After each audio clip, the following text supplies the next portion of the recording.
Bwana Yesu asifiwe. Amen. Bwana Yesu asifiwe tena. Amen. So tunamshukuru Mungu kwa hii siku yake ya Sabato. Ametupatia neema na rehema ya kwa mali hapa.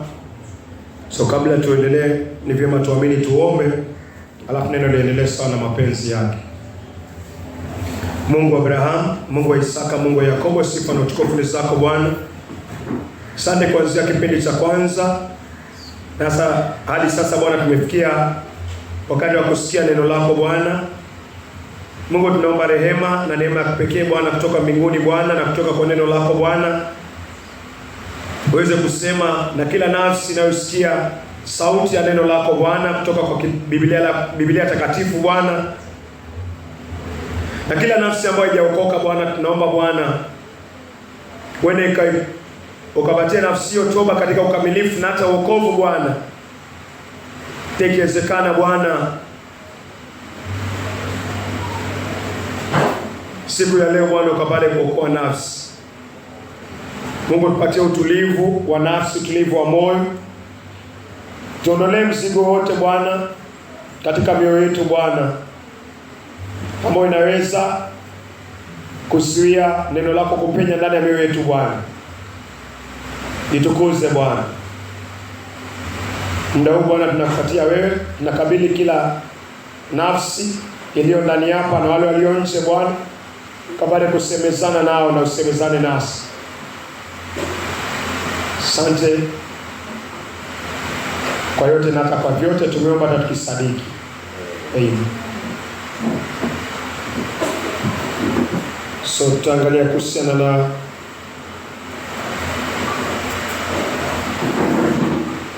kula, tutaangalia kuhusiana na kula, kunywa, kula na kunywa uzima wa milele, na pia kuhusiana na vazi la wokovu.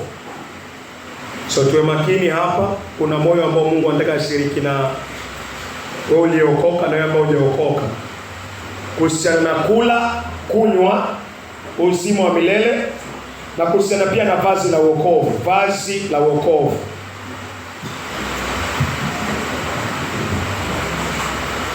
Sasa kitabu cha Mathayo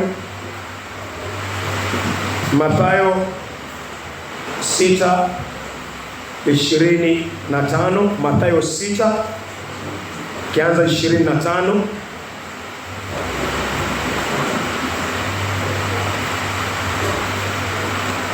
Kitabu ni cha Mathayo 6 mstari wake ni 25, maandiko yanasema, kwa hiyo nawaambia msisumbukie maisha yenu kwamba mtakula nini au mtakunywa nini, au msisumbukie miili yenu kwamba mtavaa nini. Je, maisha si zaidi ya chakula na mwili zaidi ya mavazi?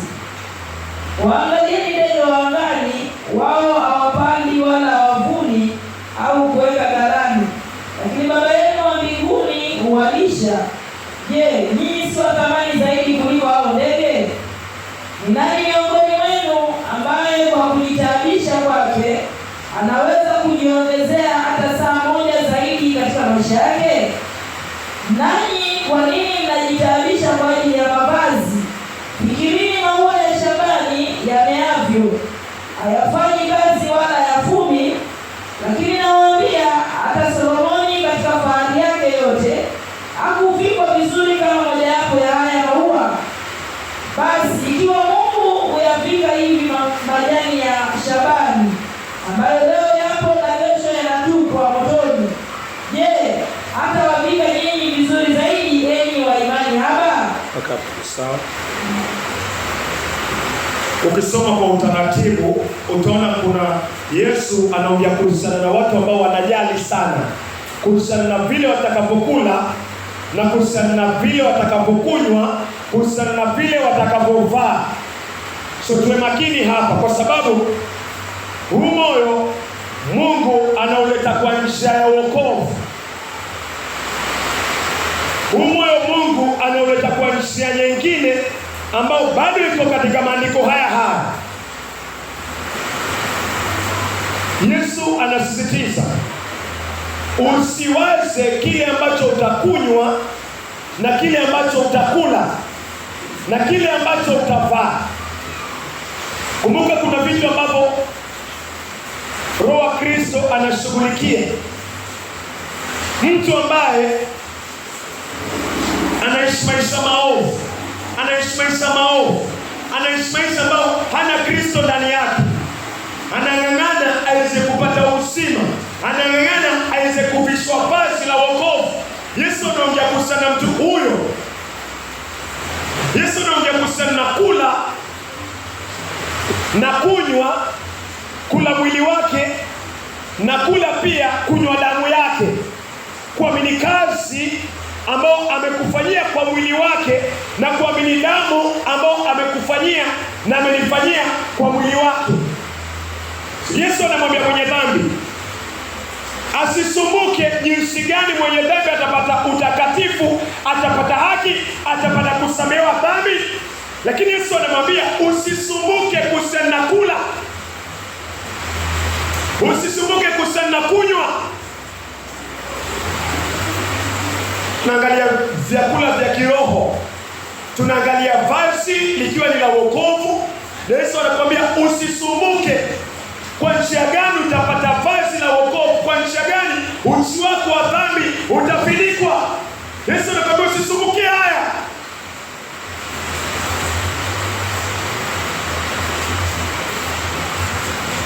So tutaangalia maneno haya lakini kwa upande wa kiroho. Tutarejea hapo. Tuangalia Mathayo 5. Naweza soma Mathayo 5 mstari wake ni wa 6.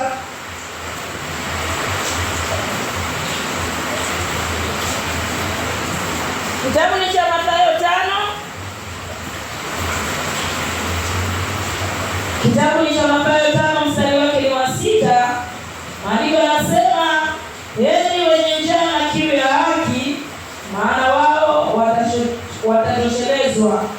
Heri wenye njaa na kiu ya haki, maana wao watatoshelezwa.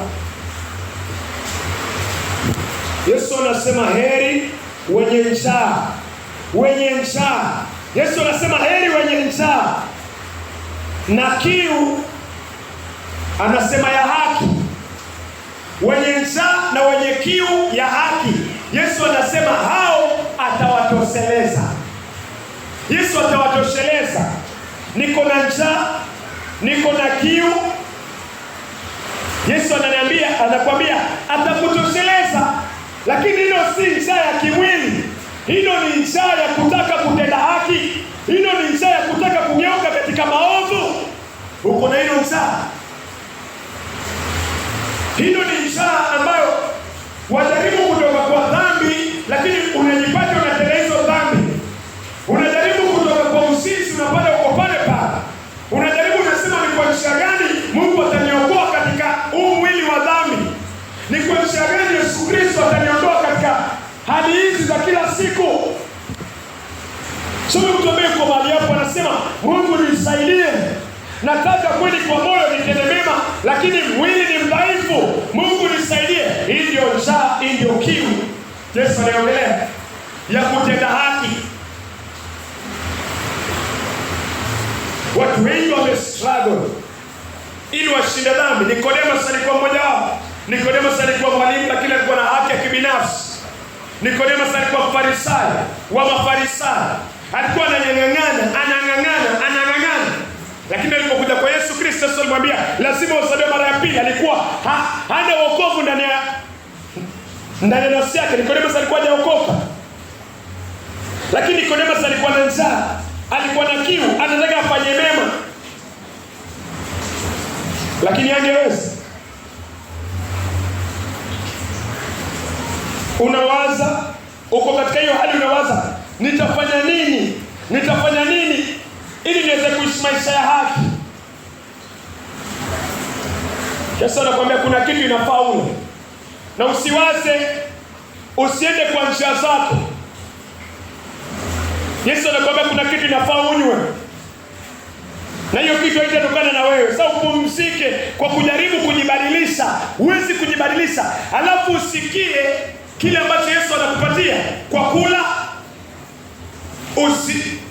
Kwa kula mwili wa Yesu Kristo upate uzima wa milele. na kwa kunywa damu ya Yesu Kristo, kwa kuiamini ile kazi Yesu Kristo damu yake imekufanyia upate uzima wa milele. Ndio maana nakwambia usijali kuhusiana na kile utakachokula wala kile utakachokunywa wala kile utakachovaa, kwa sababu hizi zote Yesu atashughulikia. Hizi zote Mungu atashughulikia. So terms za wokovu, masharti ya wokovu, Yesu anakuambia usijali utakula nini ili upate uzima wa milele. Usijali utakunywa nini ili upate uzima wa milele. Usijali utavishwa vazi la wokovu na nani ili upate uzima wa milele. Anakuambia usijali hizi. Usifikirie kuhusiana na hizi. Ina maana Yesu anakuitia pumziko. Yesu anakuitia rest. Yesu anakuambia upumzike, alafu usikie ile kazi damu yake imekufanyia. Kwa kuiamini umekunywa, kuna uzima wa milele. Alafu upumzike, uangalie ule mwili wake kwa kugongwa, kwa kuamini dhambi zako zimebebwa kwa mwili wake, utapata uzima wa milele, utapata haki. Hiyo njaa na kiu ya haki itatoshelezwa. Ndio maana nakwambia usishughulikie kile ambacho utakula, kile ambacho utakunywa, kile ambacho utavaa. Usishughulikie jinsi gani Mungu anafaa kubadilishe. Mungu anakuambia jiachilie kwake, yeye atakubadilisha. So usifikirie hapa nifanye nini nibadilike, ni kwa njia gani nitapata kuokoka. Usifikirie juhudi zako. Yesu anaondoa hizo juhudi zako. Nitakula nini ili niokoke? Nitakunywa nini ili niokoke? Nitavishwa nini ili niokoke? Yesu anakuambia usiafikirie haya.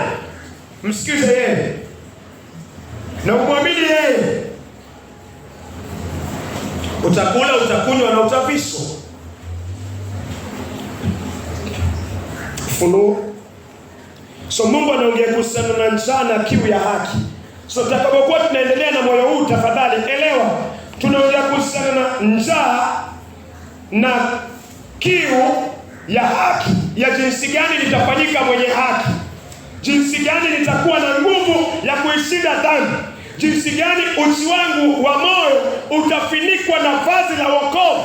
Nisishughulikie, nisikize kutoka kwa Yesu Kristo.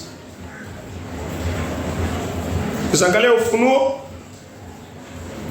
22 mstari wa 17.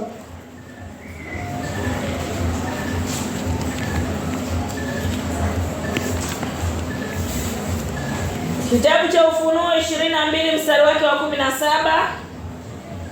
Kitabu cha Ufunuo 22 mstari wake wa 17. Roho na bibi harusi wanasema njoo, naye asikiaye na aseme njoo. Yeyote mwenye kiu na aje, na kila anayetaka na anywe maji ya uzima bure. Ufunuo 22 mstari wake wa 17. Roho na bibi harusi wanasema njoo, naye asikiaye na aseme njoo. Yeyote mwenye kiu na aje, na kila anayetaka na anywe maji ya uzima bure. Angalia tena hatua na hatua tafadhali. Ufunuo 22 mstari wa 17. Ufunuo 22 mstari wa 17. Roho na bibi harusi wanasema. Roho na bibi harusi. Roho ni roho wa Kristo. Bibi harusi ni kanisa.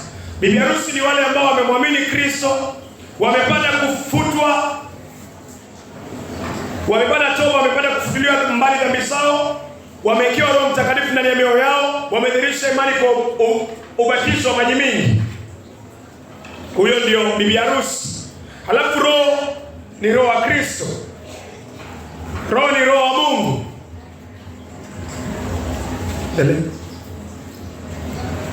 Roho na bibi harusi wanasema njoo. Roho na bibi harusi wanasema njoo. Roho na bibi harusi wanasema njoo. Kumbuka Yesu anasema usiwaze utakunywa nini, usiwaze utakula nini upate uzima wa milele, na usiwaze ni katika njia gani uchi wako wa dhambi na uchi wangu wa dhambi utafinikwa.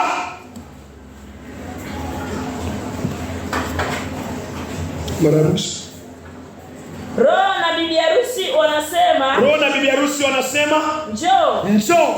Njoo. Wewe mwenye njaa, wewe mwenye kiu ya haki, Roho na bibi harusi wanakuambia njoo. Naye asikiaye na aseme njoo. Naye anayesikia hiyo sauti ya bwana harusi ambaye ni Kristo na bibi harusi ambaye ni kanisa, yule ambaye anasikia hiyo sauti, basi maandiko Mungu anasema aje. Katika maandiko Mungu anasema huyo aje. Yesu anasema aje. Kanisa linasema aje.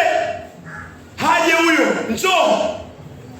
Yeyote mwenye kiu na aje. Yoyote mwenye kiu na aje. Hilo ni kiu ya haki. Ni vipi nitafanyika mwenye haki? Ni vipi nitaishi maisha matakatifu ya kumpendeza Mungu? Ni katika njia gani nitatembea kwa amri za Mungu? Ni katika njia gani ambao nitakuwa na uwezo wa kutokusini? Ni katika njia gani nitakuwa na uwezo wa kuishinda dhambi, maisha machafu ya kushinda ulevi? Ni katika njia gani? Bibi harusi anakuambia njoo. Bwana harusi ambaye ni Kristo anakuambia njoo. Mungu anakuambia njoo. Kanisa lake linakuambia njoo. Wewe mwenye njaa na kiu ya haki, njoo. Yeyote mwenye kiu na aje. Yoyote mwenye kiu na aje. Na kila anayetaka na anywe maji ya uzima bure. Na kila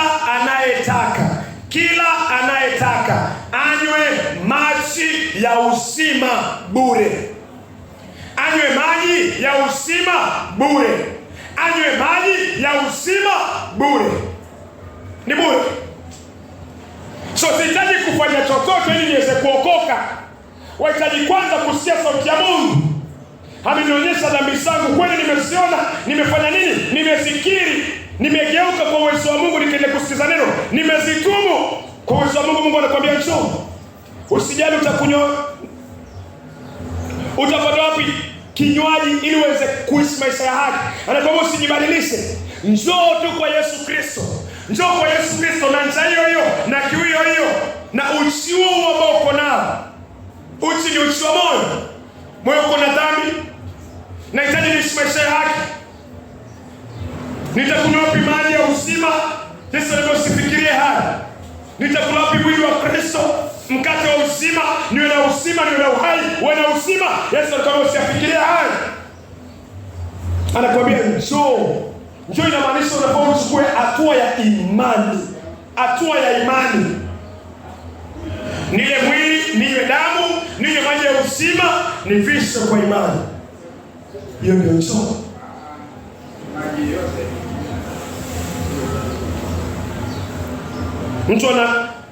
Mtu akiwa na kiu huwa anakimbia kunywa mineral water.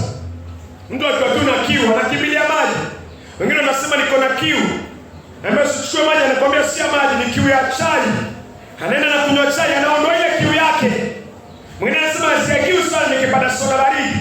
Anakuwa soda iko. Nipatie gani? Nipatie Coke, nipatie Fanta. Anakunywa, anaondoa ile kiu. Yesu anasema kuna kiu ya haki. Kwa nini mimi na wewe tusiwe na hii kiu ambayo Yesu anaiongelea? Nitakuwa mnafiki nikiwa nasikia kiu ya soda, naenda na soda, lakini ndani ya moyo niko na kiu ya kuishi maisha masafi na matakatifu, na sijali kuhusiana na kiu hiyo, kiu ya wokovu.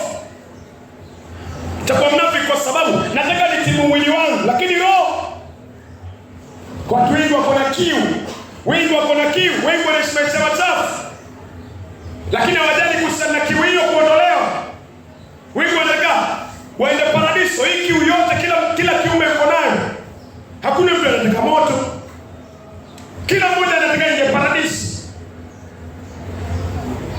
Kila mmoja. Hii ni kiu, lakini watu wengi sana, wewe kwa mmoja wapo, hatushughulikii na kiu ya kwenda paradiso. Lakini kama hiyo ni kiu yako, Yesu anasema njoo na usifikirie kile utakachokunywa wewe kwa juhudi zako. Usijichimbie kisima chako cha matendo mema. Licha kwa matendo mema si mabaya, lakini usije kwa wokovu, Mungu niokoe, ukitazamia kwamba nitafanya hili, nitatenda hili, nitajaribu nifanye hivi. Hivi ndio Yesu anasema wacha, viondoe. Hautaokoka kwa sababu kuna kitu umefanya. Hautaokoka kwa sababu kuna mpangilio fulani wa mhubiri aliweka, alafu ikakuingiza katika wokovu. No way. Yesu anakuambia njoo. Una njaa ya kiu, wataka kuingia paradiso? Hiyo ni kiu. Yesu anakuambia njoo unywe maji ya bure, free. Rejelea Mathayo 6:25 peke yake. Kitabu ni cha Mathayo 6 mstari wake ni wa 25.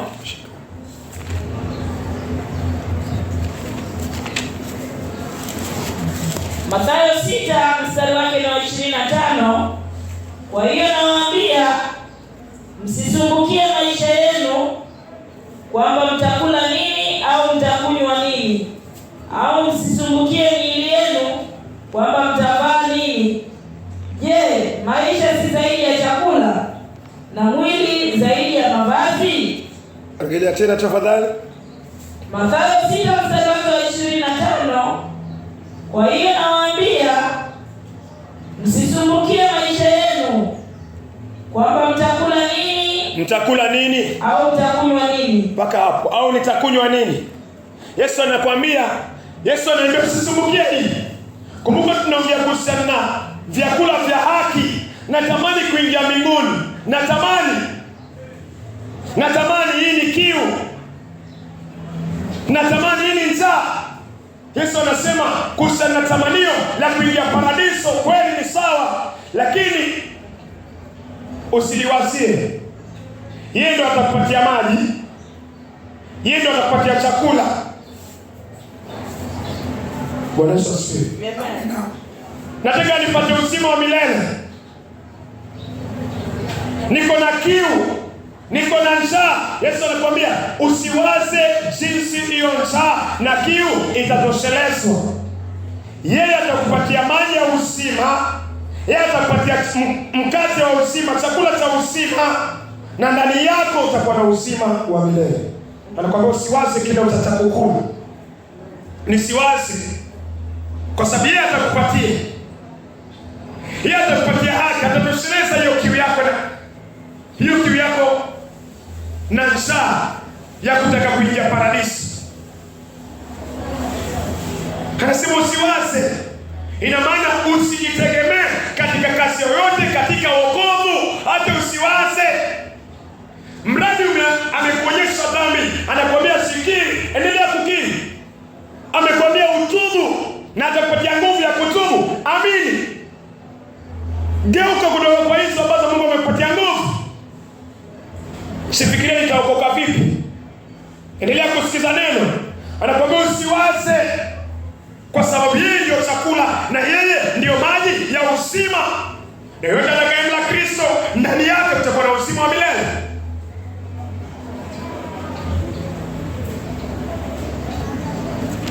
Lakini Ufunuo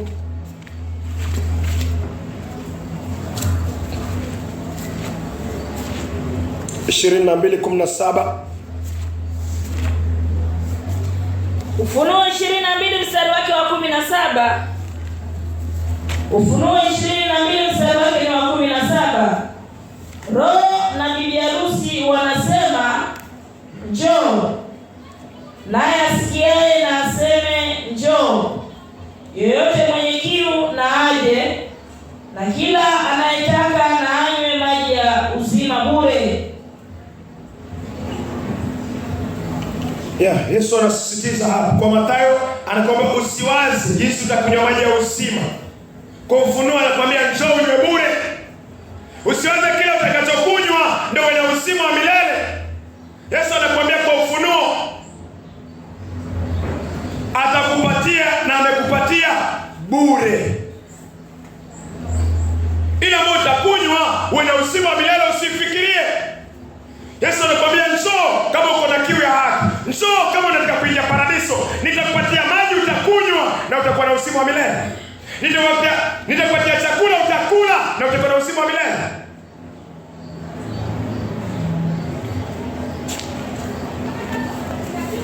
Yeremia, kile ambacho Mungu anavunja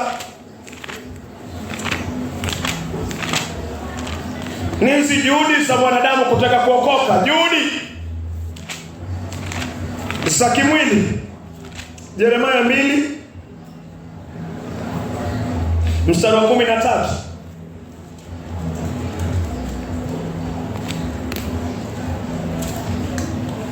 Kitabu ni cha Yeremia 2 mstari wake wa 13. Watu wangu wametenda dhambi mbili, wameniacha mimi niliye chemichemi ya maji yaliyo hai, nao wamejichimbia visima vyao wenyewe, visima vilivyobomoka visivyoweza kuhifadhi maji. Yeremia 2 mstari wa 13.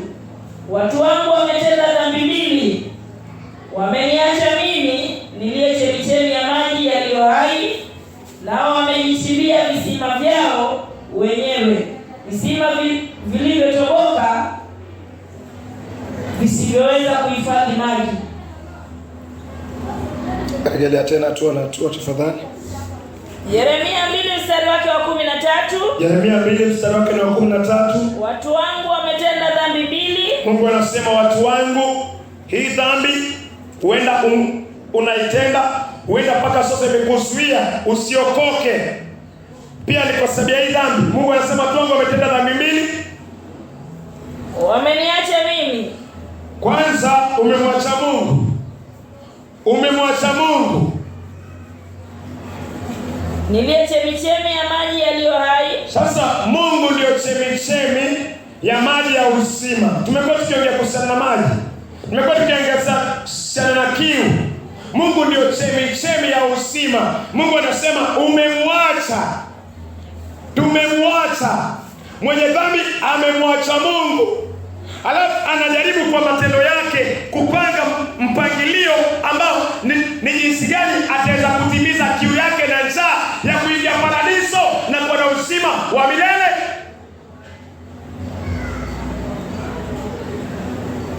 Mungu anasema umemwacha, naanza kutengeza matendo yangu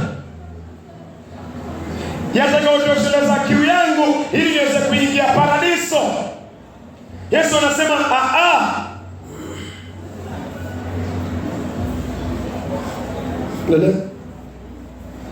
wameniacha mimi niliye chemichemi ya maji yaliyo hai. Wameniacha mimi niliye chemichemi ya maji ya uhai. Nao wamejichimbia visima vyao wenyewe. Nao wamejichimbia visima vyao wenyewe. Visima ni juhudi inayotokana na mwanadamu. Nimemwacha Mungu, najaribu kutegeza njia yangu mwenyewe. Ni vipi nitaokoka? Ni vipi nitaingia paradiso? Wacha ning'ang'ane kuacha hii. Wacha nijaribu kwenda na njia hii. Wacha. Mungu anasema umemwacha. Yesu anasema usifikirie kile ambacho utakula, utakunywa, utavikwa ndio upate uzima wa milele. Kile ambacho utakunywa, haki ya kutaka kuingia paradiso itimizwe. Kile ambacho utakula, haki ya kutaka kuingia paradiso itimizwe. Kile ambacho kitafinika moyo wako wa dhambi, moyo wa dhambi, kile vazi ambalo litafinika. Yesu anakuambia usifikirie haya. Kuendelea kufikiria ni sawa na kuacha kisima cha chemichemi ambayo ni Mungu, alafu unaanza kujichimbia kisima chako mwenyewe. Hii inamaanisha uzuri wangu wote inafaa umeweka chini. Hiyo ndio toba. Toba ni kugeuka kwa kila kitu ambacho ni kiovu. Toba pia ni kugeuka kwa kila kitu ambacho kiko na haki ya kibinafsi. Kwa sababu nikiwa nataka niokoke kwa ajili ya uzuri niko nao, hautawahi kuokoka hata siku moja. Lazima uzuri wote uhesabu mavi, uhesabu uchafu mbele za Bwana, uhesabu tabara chafu, uzuri wote. Na kwa uwezo Mungu baya wote, Mungu akupatie toba na amekupatia. Alafu uje ukiwa 0%. Nataka ya maji. Yesu anasema njoo uchukue bure. Nataka kuvikwa. Yesu anasema usishughulikie sasa, njoo uchukue bure. Hapo ndo unakutana na vazi la wokovu. Yesu anakufika. Hapo ndo unakutana na chemichemi ya uzima ambaye ni Mungu. Na ina satisfy kiu yako yote ya kutaka kufanyika mwenye haki na anakufanya mwenye haki.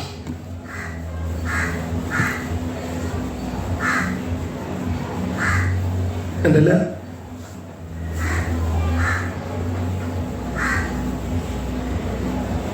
Wameniacha mimi niliye chemichemi ya maji yaliyo hai. Wameniacha mimi niliye chemichemi ya maji yaliyo hai, nao wamejichimbia visima vyao wenyewe, visima vilivyotoboka,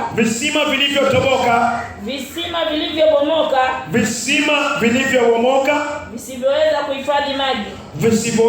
kuhifadhi maji.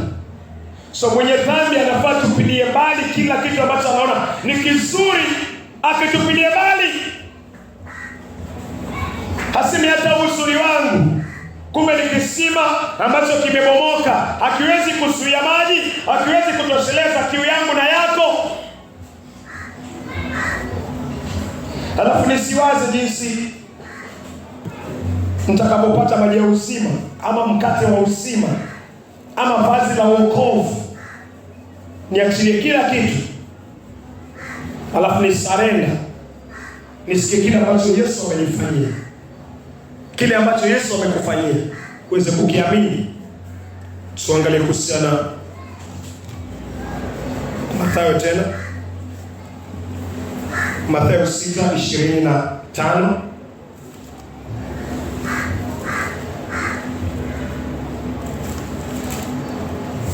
Kitabu ni cha Mathayo 6 mstari wake wa 25.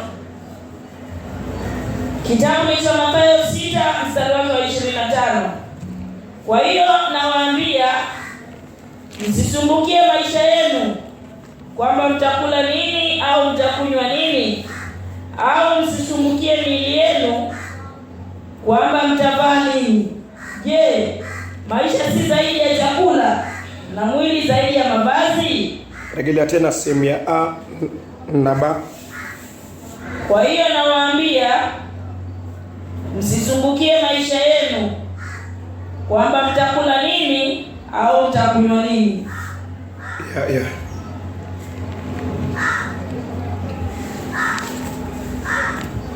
Hivyo ndo Yesu anasema. So sasa kufikia mpaka hapo, naamini umeelewa ni nini Mungu anaendelea kuzungumzia. Umeelewa ni kiu gani, umeelewa ni njaa gani, umeelewa ni fasi gani. So naamini Mungu amekao msingi fahamu. So tunapoendelea mbele,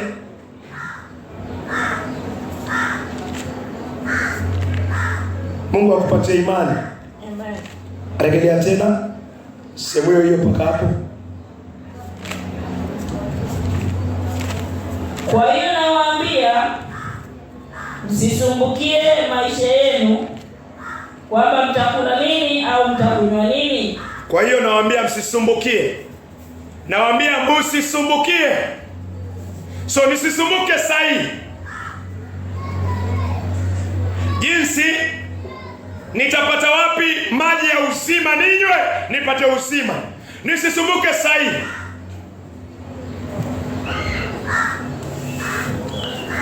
Usisumbuke sahi jinsi nitapata wapi maji ninywe ndio nipate uzima wa milele. Usisumbuke nitapata wapi mkate wa uzima nile kwa imani upate uzima wa milele.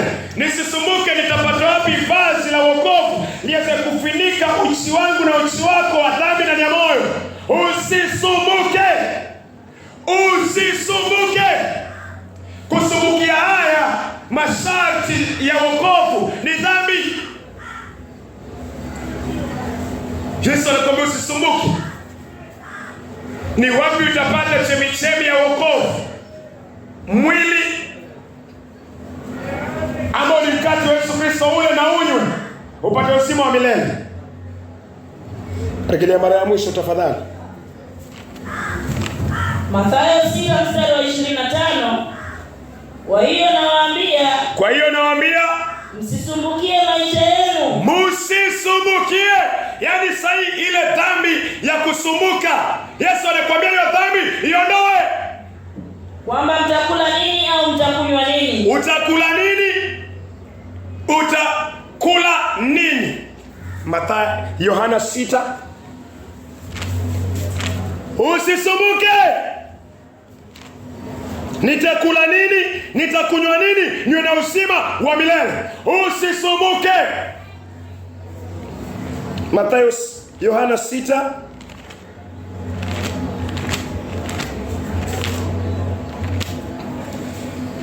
Naweza kusoma 40 8. Mathayo 6 mstari wake ni 48. Yohana 6 mstari wake ni 48. Mimi ni mkate wa uzima. Haleluya. Rejelea tena. Yohana 6 mstari wa 48. Mimi ni mkate wa uzima. So Yesu anakuambia, ananiambia nisisumbuke. Maana anasema yeye ni mkate wa uzima. Utakapo ula mkate wa uzima, ndani yako kutakuwa na uzima wa milele. Yesu anasema usisumbukie. Usisumbukie utakula nini, utakula nini. Yeye ni mkate. Mkate. Wewe ukipata mkate, kwa tunafanya nini? Tunakula. Yesu anakuambia sasa usisumbukie. Usisumbukie. Yeye ni mkate. Mwili wa Yesu ni mkate. Dhambi zako na zangu zikiwekwa na zitawekwa na zimewekwa kwa mwili wa Yesu Kristo. Niamini zimewekwa. Hata kama uzibeba, niamini zimebebwa. Hiyo ndio kula huo mkate. Hiyo ndio kuamini kazi ya mwili wa Yesu Kristo, na ndio kula mkate. Anasema yeye ni mkate wa uzima.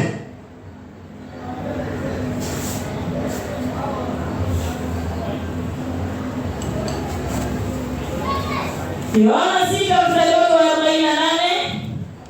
Mimi ni mkate wa uzima. Endelee. Baba zenu walikula mana jangwani, lakini wakafa. Lakini hapa kuna mkate utokao mbinguni, ambao mtu yoyote akiula hatakufa. Mtu yoyote akiula hatakufa. Yesu anasema kuna mkate umetoka mbinguni. Baba zenu walikula mana, lakini Yesu ni mkate uliotoka mbinguni. Mtu yoyote akila mkate hatakufa, asema Yesu Kristo. Amen. Yesu anasema hivyo.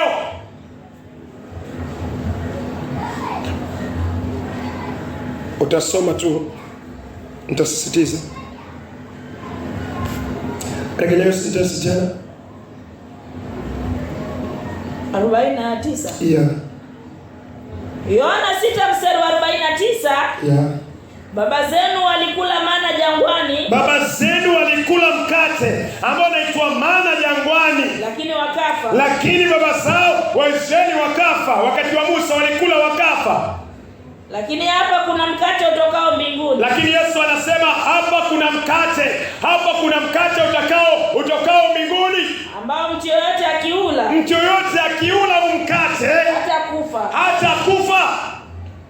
Inamaanisha atapata uzima wa milele. Ndio maana Yesu anakuambia usisumbuke utakula nini. Yeye ni mkate ambao ukiula mkate huo, Yesu anakuhakikishia hautakufa. Mkate huo ni nini? Mkate huo ni mwili wake. Kuna kazi ambayo Mungu atafanya. Ataondoa dhambi kwa moyo wako na wangu, alafu ataziweka kwa mkate ambao ni Yesu Kristo, mwili wa Yesu Kristo. Kuamini hiyo, dhambi inaondolewa. Ndio njia ya uzima. Endelea. Mimi ni mkate wa uzima uliotoka mbinguni. Yesu ni mkate wa uzima uliotoka mbinguni. Mtu yoyote akiula mkate huu, Mtu yoyote akiula mkate huu ambaye ni Kristo Yesu, ataishi milele. Ataishi milele. Ataishi milele. Ndio maana nakwambia usisumbuke utakula nini, ili haki yako ili kiu na njaa ya kutaka kuingia paradiso uitimize. Anakuambia usijali kile utakachokikula. Yeye ndio huo mkate. Unafaa umle kwa kuamini kazi aliyokufanyia, kazi aliyonifanyia kwa mwili wake. Kazi ya mwili wako umebeba dhambi zangu na dhambi zako. Kuamini hiyo ndio kula mwili wa Yesu Kristo.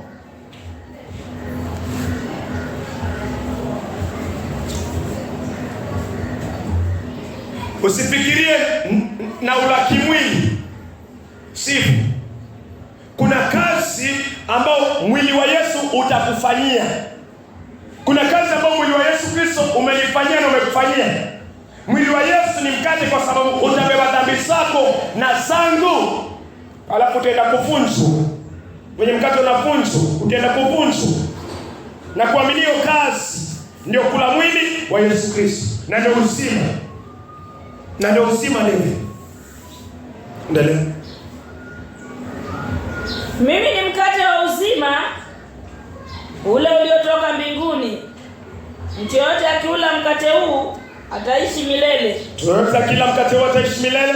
Mkate huu ni mwili wangu. Mkate huu ni mwili wangu ambao ninautoa kwa ajili ya uzima wa ulimwengu. Mkate huu ni mwili wangu. Yesu anaeleza vizuri. Mkate huu ni mwili wake ambao Yesu anatoa mwili wake kwa ajili ya ulimwengu. Ulimwengu ni wewe, ulimwengu ni mimi. Yesu anatoa mwili wake kwa ajili ya ulimwengu. Dhambi zilizo kwa ulimwengu ziko kwa mwili wa Yesu Kristo. Kuamini kwamba dhambi zako zote zimekuwa kwa mwili wa Yesu Kristo ndio kula mwili wa Yesu Kristo, na hapo umekula mkate na utakuwa na uzima wa milele, asema Yesu Kristo. Amen. Hili tendo lazima uliamini kwamba dhambi zako zimekuwa kwa mwili wa Yesu Kristo. Tunaangalia mwili, tunakulaje mwili wa Yesu Kristo? Tumefikia Yesu anasema mwili wake. Yesu anasema mwili wake ndio mkate. Na tunakulaje mwili wa Yesu Kristo? Utakulaje leo mwili wa Yesu Kristo? Kwa kuamini mwili wake umebeba dhambi zako. Kwa kuamini dhambi zako na zangu zilihukumiwa kwa mwili wa Yesu Kristo. Hiyo ndio kula mwili wa Yesu Kristo, ndio kula mkate wa uzima na unakula uzima wa milele. Yohana 1:29. Hii ndio kula mwili wa Yesu Kristo.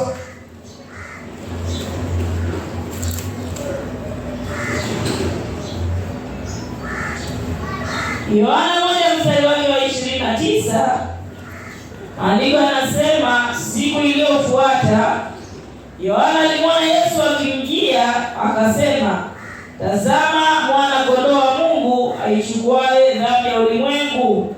Rejelea tena. Yohana 1:29, siku iliyofuata Yohana alimwona Yesu akimjia, akasema, tazama mwana kondoo wa Mungu aichukuaye dhambi ya ulimwengu.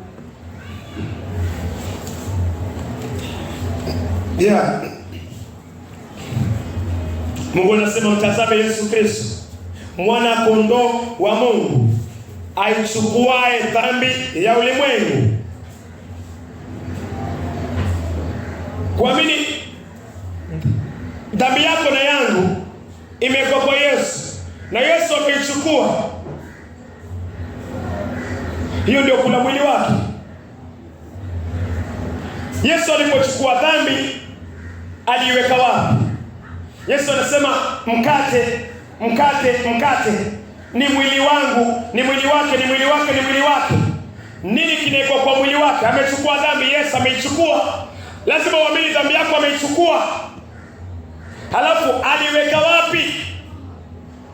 Waraka wa kwanza wa Petro 2:24. Yesu aliweka kwa mwili wake. Mwili wake ndio mkate. So kuamini kwamba dhambi yangu imekuwa kwa mwili wa Yesu Kristo, mimi nimekula mkate wa uzima ambaye ni mwili wa Yesu Kristo, na Mungu anakuita ufanye hivyo. Lakini kuendelea kuja kanisani kuamini kwamba dhambi zako ziko kwa moyo wako, inamaanisha bado unafikiria utakula nini? Bado unafikiria nitakunywa nini? Bado unafikiria nifanye nini ili niwe na uzima wa milele? Bado ni hilo swala. Yesu anasema mwili wake ndio mkate. Na unakulaje mwili wake? Kwa kuamini dhambi zako zote, zangu zote zimebebwa kwa mwili wake. Hakuna ujanja. Hakuna neno lingine ambalo utaliweka akiba nilisikie kesho ndio liweze kunisaidia. Ni hili neno nalisikia leo. Kama litakusaidia leo, then usiweke akiba kwamba litanisaidia kesho. Haliwezi. Neno hilo venye Mungu anataka likusaidie leo ndio vile vile linaweza kukusaidia kesho. Lakini neno hilo neno, mbona niweke akiba kwamba wacha ningoje kesho? Na maana kuna uovu ndani ya moyo. Na maana bado kuna tabia chafu na tuendelee nayo. Yesu anakupatia mwili, anakuambia kula mwili wake.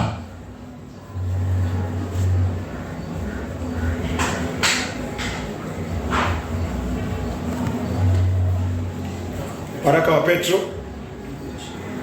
Waraka wa kwanza wa Petro 2:24. Yeye mwenyewe alizichukua dhambi zetu katika mwili wake juu ya mti, bali tupate kuishi katika haki. Kwa kupigwa kwake ninyi mmeponywa. Rejelea tena sehemu ya A. Waraka wa kwanza Petro 2:24. Yeye mwenyewe alizichukua dhambi zetu katika mwili wake juu ya mti. Rejelea tena hiyo sentence tafadhali. Waraka wa kwanza wa Petro 2:24. Yeye mwenyewe alizichukua dhambi zetu katika mwili wake juu ya mti.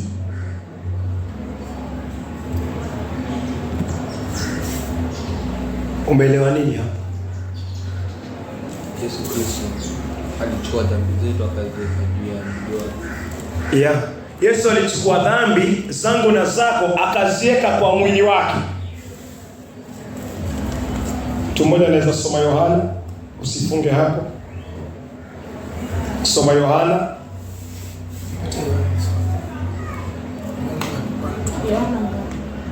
Yohana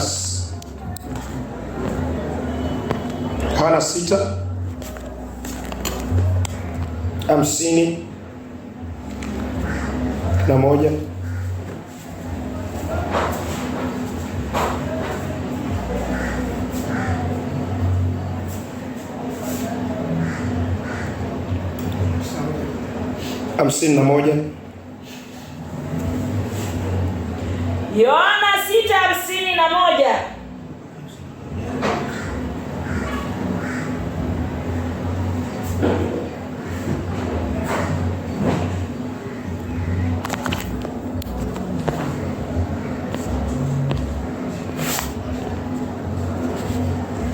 Kitabu ni cha Yohana 6 mstari wake ni 51.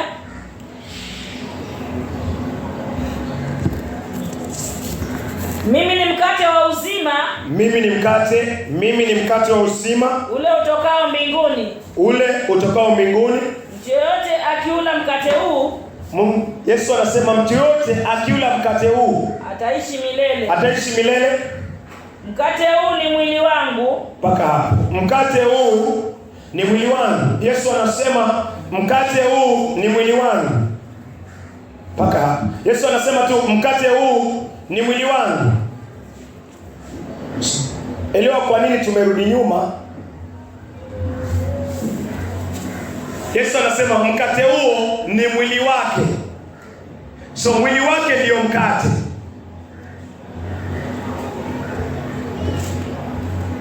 Na tukasoma kitabu cha waraka wa kwanza wa Petro 2:24.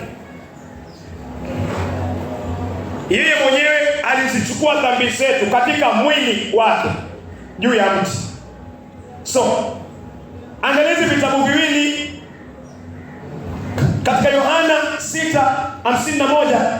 Yesu anasema mwili wake ndio mkate. Mwili wa Yesu ndio mkate. Halafu katika waraka wa kwanza wa Petro 2:24 Yesu anasema mwili wake ndio umebeba dhambi zetu. So Yesu anakuita uamini kwamba dhambi zako zote zimewekwa kwa mwili wake. Hiyo ndio kula mkate. Hiyo ndio kula mwili wa Yesu Kristo. Kwa kuamini dhambi yangu imechukuliwa ikawekwa kwa mwili wa Yesu Kristo. Ninapoamini waraka wa kwanza wa Yohana 2:24 kwamba yeye mwenyewe alizichukua dhambi zetu katika mwili wake, mwili wa Yesu Kristo. Ninapoamini dhambi zangu zimekuwa kwa mwili wa Yesu Kristo, hiyo ndio kula mwili wa Yesu Kristo, na hiyo ndio kula mkate ambao ni Yesu Kristo. So, usichanganyikiwe hapo useme wewe sikuelewa. Mungu anataka uelewe. Mwili wa Yesu Kristo ni mkate. Na kula mwili wa Yesu Kristo ni kuamini ile kazi ambayo mwili wake umekufanyia, imenifanyia. Imenifanyia nini? Yeye mwenyewe alizichukua dhambi zetu. Alichukua dhambi zako akaziweka kwa mwili wake. Alichukua dhambi zako zote akaziweka kwa mwili wake. Na Mungu anakuita uamini hilo tokeo kwamba dhambi zako zote aliziweka kwa mwili wake. Hapo itakuwa umekula mkate na utakuwa na uzima wa milele. Bila kuaminio haujakula mwili wa Yesu Kristo. So Yesu anasisitiza usiwaze utakula nini, usiwaze utakunywa nini. anakwambia yeye mwenyewe ni mkate, kula yeye. Kula mwili wake kwa kuamini dhambi zako zote zimekuwa kwa mwili wake.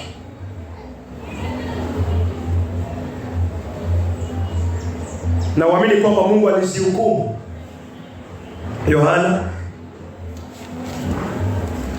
So mpaka hapo tumeona kazi ya mwili wake na jinsi nala mwili wake na jinsi pia unakula mwili wake kwa kuamini dhambi zako na zangu zimekuwa kwake. Pia unaweza angalia kitabu hicho 53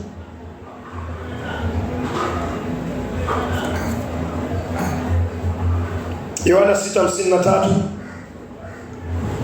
Kitabu cha Yohana 6 mstari wake ni 53. Hivyo Yesu akawaambia, amin amin nawaambia, msipoula mwili wa mwana wa Adamu na kuinywa damu yake, hamna uzima ndani yenu. Yohana 6 mstari wake ni 53. Hivyo Yesu akawaambia, amin amin nawaambia, msipoula mwili wa mwana wa Adamu na kuinywa damu yake, hamna uzima ndani yenu. 54. Mtu yoyote aulaye mwili wangu na kunywa damu yangu anao uzima wa milele, nami nitamfufua siku ya mwisho. Endelea tena 54. Mtu yoyote aulaye mwili wangu na kunywa damu yangu anao uzima wa milele, nami nitamfufua siku ya mwisho. Asante. Yesu anasisitiza kula mwili wake ni kuamini dhambi zako zimeenda kwake, alafu kuna kunywa damu yake. Kuna kunywa damu yake. Iko tu very clear kwa maandiko.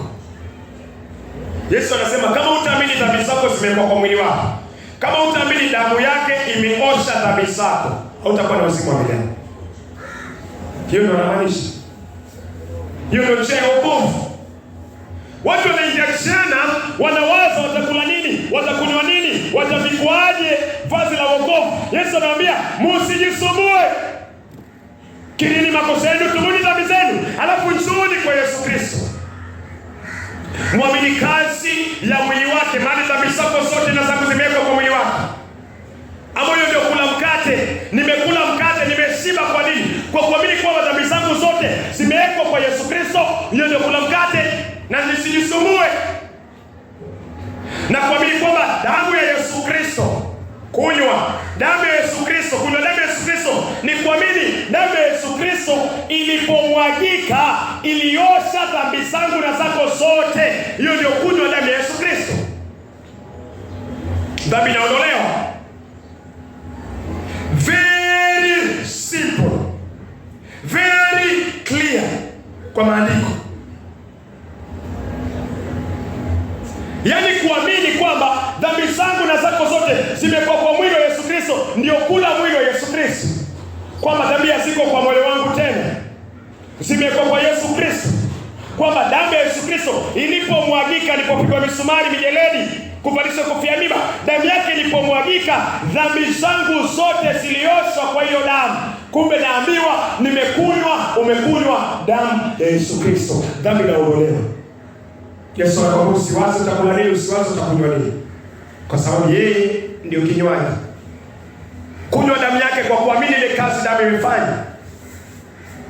Na yote anayefanya hivyo, Yesu anasema anakuwa na uzima wa milele. Very simple. Nisitake chengine chochote.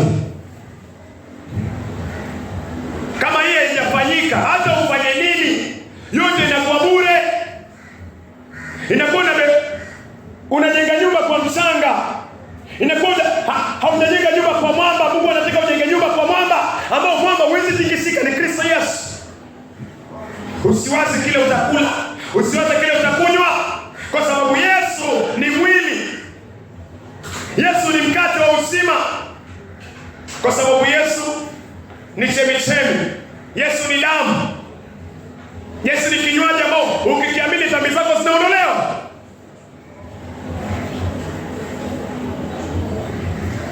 Tukiangalia kunywa damu ya Yesu Kristo ni kuamini ile kazi ambayo damu imefanya. Mathayo 26, hii ndio kunywa damu ya Yesu Kristo. Na Yesu anakuambia kunywa hiyo damu. Kunywa hiyo damu.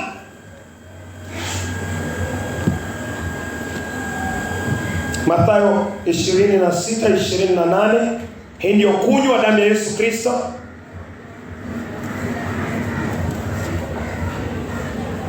Kitabu ni cha Mathayo 26 mstari wake wa 28. Hii ndio damu yangu ya agano imwagikayo kwa ajili ya wengi kwa ondoleo la dhambi.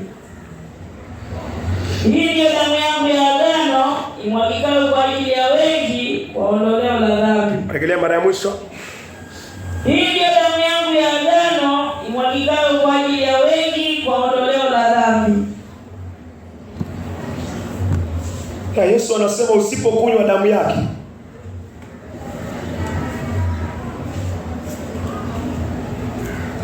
uko hapa kweli? Yesu anasema usipokunywa damu yake, mtu ataokoka kule nje, utakuwa hapa ndani, utabaki vile, utakuwa hivi. Mtu ataokoka kwa mtandao, utakuwa hapa ndani, utakuwa hivi. So hivyo mo concentration. Mungu, Yesu anasema usiwaze kile utakunywa, kwa sababu yeye anasema yeye atakupatia kinywaji, damu yake. Damu yake Yesu Kristo. Anakuambia njoo uinywe. Kwa nini watu hawataki kunywa? Kwa nini watu hawataki kunywa? Kwa nini watu hawataki kuamini damu ya Yesu Kristo kwa uwezo wa Mungu imewaondolea dhambi zao zote? Usiseme siku haijafika. Mungu anasema wakati wa wokovu ni leo. Na ni sasa hivi wakati unasikia neno. Mungu anataka uchunguze moyo, kweli uchunguze. Uchunguze kweli kutoka ndani. Kwa nini hii haijafanyika? Chunguza moyo kweli kutoka ndani, kwa sababu Mungu anasema tarehe ya wokovu ni leo na ni sasa hivi wakati unasikia neno. Yesu anasema njoo unywe bure. Damu ya bure. Na kunywa damu ya Yesu Kristo tumeona katika Mathayo 26:28. Yesu anasema hii ndio damu yangu ya agano imwagikayo kwa ajili ya wengi kwa ondoleo la dhambi. Angalia hii.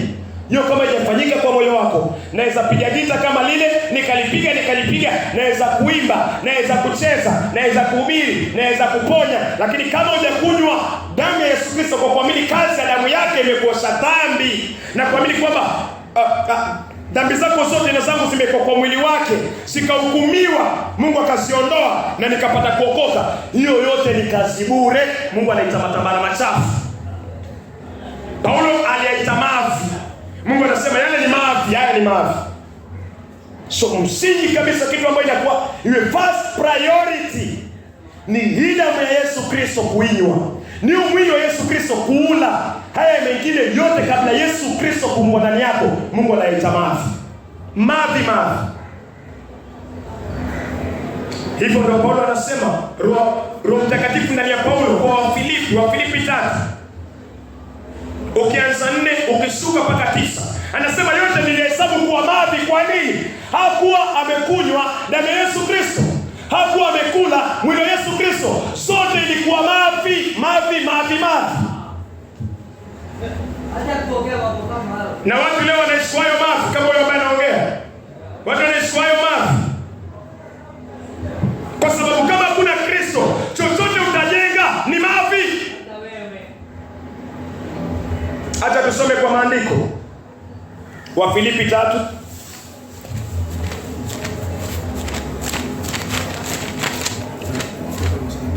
Haitoki kwa kichwa mpendwa, hii inatoka kwa Wafilipi 3.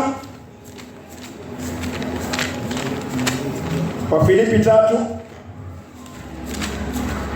Naweza kuanza mstari wa 8.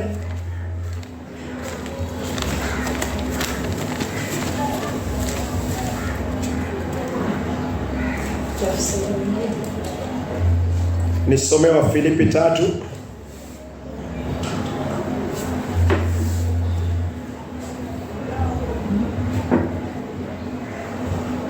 Wafilipi 3.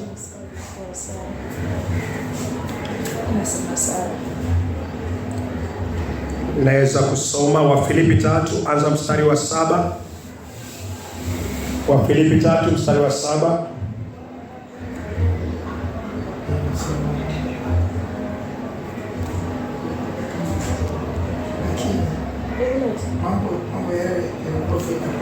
Nitasoma Biblia ya Kimombo. Shika.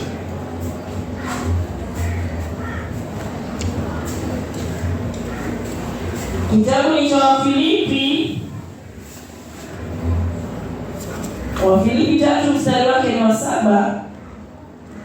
Lakini mambo yale yaliyokuwa faida kwangu naliyahesabu kuwa hasara kwa ajili ya Kristo. Na zaidi ya hayo nahesabu mambo yote kuwa hasara kwa ajili ya uzuri usio na kiasi wa kumjua Kristo Yesu Bwana wangu. Biblia ya Kimombo inasema hivi, yeah, doubtless and I count all things, na yahesabu mambo yote, but loss for the excellence of the knowledge of Christ Jesus my Lord, for whom I have suffered the loss of all things, and do count them but dung. Count them but dung. D-U-N-G. Hiyo ni kinyesi ya mamavi. Wafilipi 3 mstari wake ni wa 8. Anasema hayo yote alihesabu dung. Dung ni D-U-N-G. Unaweza kusoma tafsiri nyingine?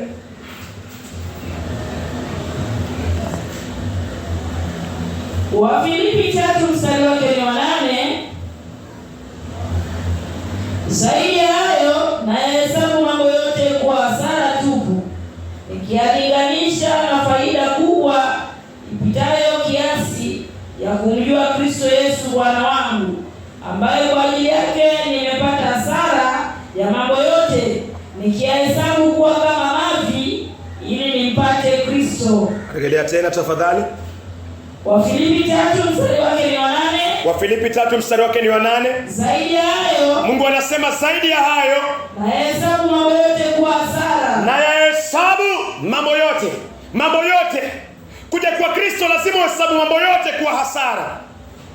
Nikiyalinganisha na faida kubwa. Yalinganisha na faida kubwa ambayo ni Kristo Yesu. Ipitayo kiasi ya kumjua Kristo Yesu. Ipitayo kiasi ya kumjua Kristo Yesu. Bwana wangu. Bwana wangu. Ambaye kwa ajili yake. Ambaye kwa ajili ya Bwana wangu. Nimepata hasara. Nimepata hasara. Anasema kwa ajili ya Yesu Kristo. Anasema nimepata hasara. Ya mambo yote. Ya mambo yote. Nikihesabu kuwa kama mavi. Akihesabu mambo yote kama mavi, ili nimpate Kristo. Ili ampate Kristo. So watu wengi ama wewe ama yoyote yule ama mimi huko nyuma nafikiria kwamba naweza kupata Kristo na nikapata mambo ya ulimwengu pia. Mungu anasema naweza kupata Kristo na nikapata pia haki yangu mwenyewe kibinafsi. Kama vile maandiko anasema haendi kulia, haendi kushoto, anasema mambo yote alihesabu kuwa mavi. Kama hujahesabu mambo yote kuwa mavi, hauna Kristo, uko na mavi. Yafanye angalie. Naweza piga keyboard vizuri, Mungu anibariki kwa hilo. Lakini kama sijakula mwili wa Yesu Kristo na sijakunywa damu yake, Mungu anasema kwa maandiko Wafilipi 3 mstari wake ni wa 8, hayo yote umeyafanya ni mavi. Kristo achanganywi na chochote kinachotokana na mwanadamu. Mwanadamu ndani yake ana chuki, mwanadamu ana uzinzi, mwanadamu ana mafarakano, mwanadamu hataki kuomba ukweli, mwanadamu kuna pombe anaficha, mwanadamu kuna usherati anaficha, kuna mipira ya kondom anaficha. Mungu anasema hayo yote ayaondoe, ayahesabu mavi. Hayo ni yale mabaya na kuna yale mazuri pia. Hawezi kukula yale mazuri. Yesu anasema usijishughulikie kile kitu utakunywa ama utavaa ama utakula. Yesu anasema damu yake. Yesu anakuambia damu yake. Uamini ile kazi ambayo damu yake imefanya. Kila kitu kiondolewe ambacho kinaitwa dhambi. So nichunguze, je, hilo damu ya Yesu Kristo, nimeamini hiyo kazi, mwili wa Yesu Kristo kwamba umenibebea dhambi zangu zote, nimeamini hiyo kazi. Mwili wake ni mkate, damu yake ni maji. Yote anaikunywa damu ya Yesu Kristo, anaiamini damu ya Yesu Kristo imemuosha, kila kitu kinaoshwa, dhambi inaoshwa, matendo ya kale yote machafu yanahesabiwa mavi, yanaoshwa.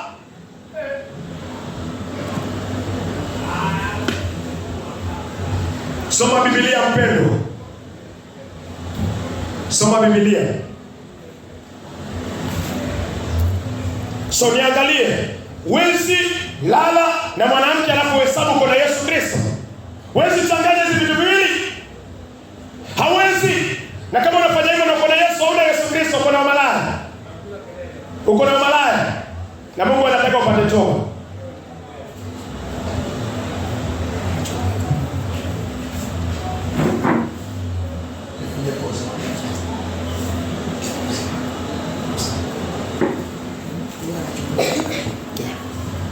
Sawa sawa. So hivyo ndio Mungu anasema niangalie, hiyo ndio msingi, hiyo ndio muhimu. Nijichunguze, ni nini ambao unataka. Hata pengine vinaweza kuwa vizuri ndevu, lakini afanye angalie first priority, hii damu kwanza.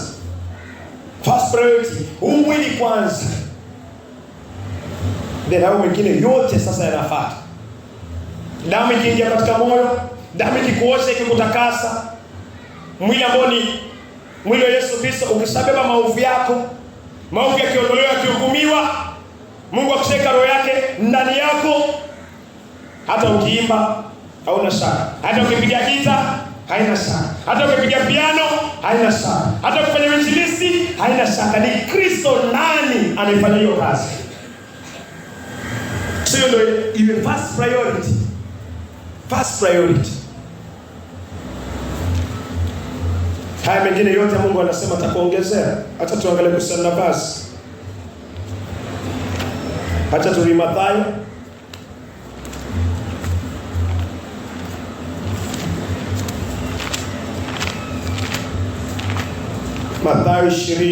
Mathayo 6:25.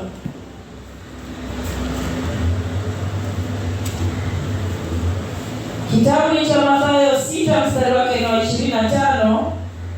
Kwa hiyo nawaambia, msisumbukie maisha yenu kwamba mtakula nini au mtakunywa nini, au msumbukie miili yenu kwamba mtavaa nini. Je, maisha si zaidi ya chakula na mwili zaidi ya mavazi?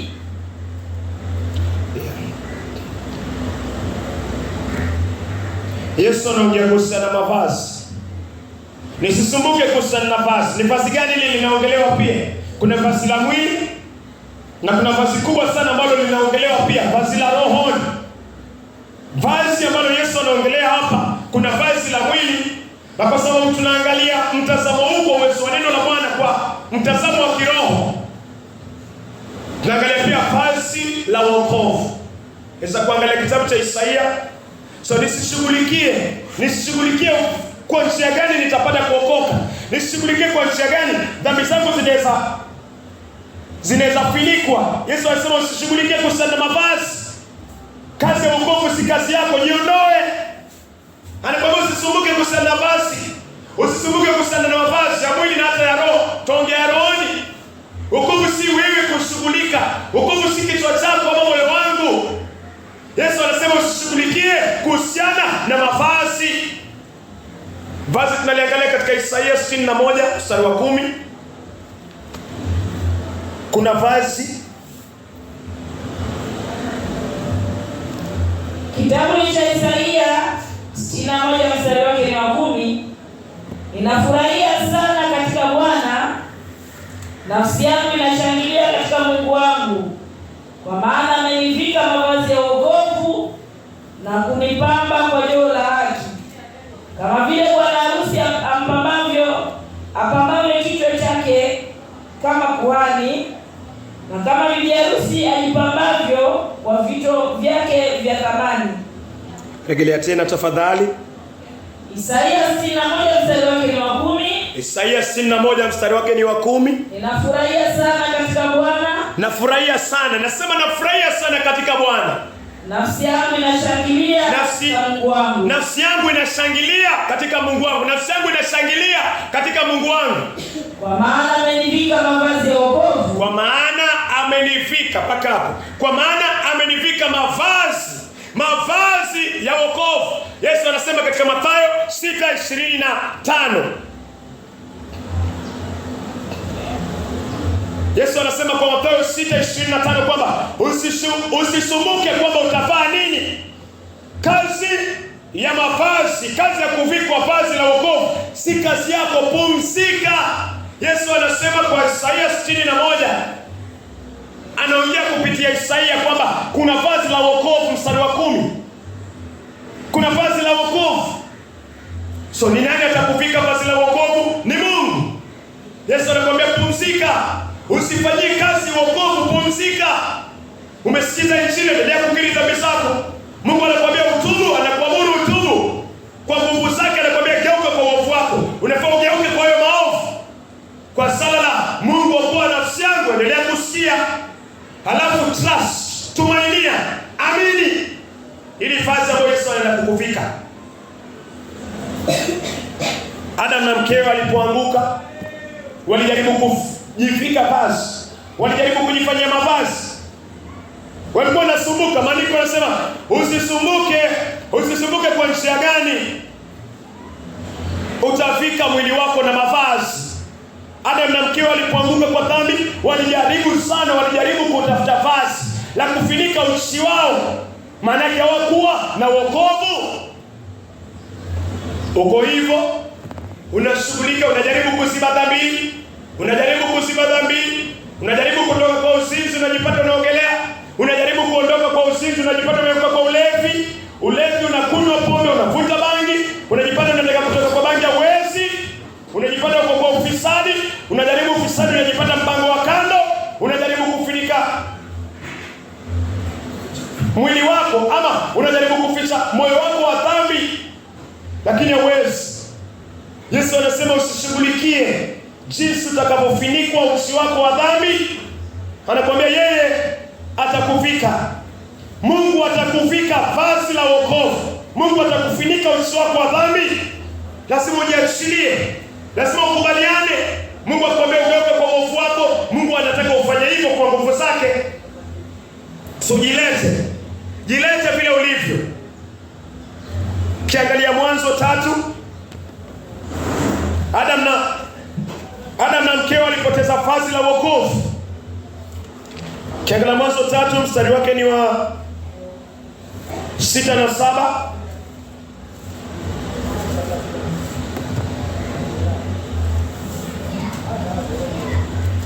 Kitabu cha Mwanzo 3 mstari wake ni wa 6. Mwanamke alipoona ya kuwa tunda la mti huo lilikuwa zuri kwa chakula na la kupendeza macho, tena linatamanika kwa kujipatia hekima, basi akachuma katika matunda yake akala, pia akampa mumewe aliyekuwa pamoja naye akala. Ndipo macho yao wote wawili akafumbuliwa, wakajiona kwamba walikuwa uchi. Hivyo wakashona majani ya mtini wakajifunika. Rejelea hivyo, wakashona majani ya mtini. Ndipo macho yao wote wawili yakafumbuliwa, wakajiona kwamba walikuwa uchi. Hivyo wakashona majani ya mtini wakajifunika. Mpaka hapo ni sawa. So walipotambua kwa uchi, kitu cha kwanza walifanya ni walitafuta majani ya mtini, wakaanza kujifunika. Yesu anatulisha pale kwa Mathayo 6:25. Usiwaze utavaa nini. Lakini Adam anawaza majani yanakauka, anaeka mengine, majani yananyauka, anaeka mengine, anajaribu kufunika, anawaza nitafunika nini uchi wangu. Yesu anasema usiwaze kusana kufunika uchi wako. Usijaribu kujibadilisha. Jilete kwa neno. Jiachilie kwa neno, litakubadilisha. Na uwe tayari kutii. Adam anajaribu kujibadilisha.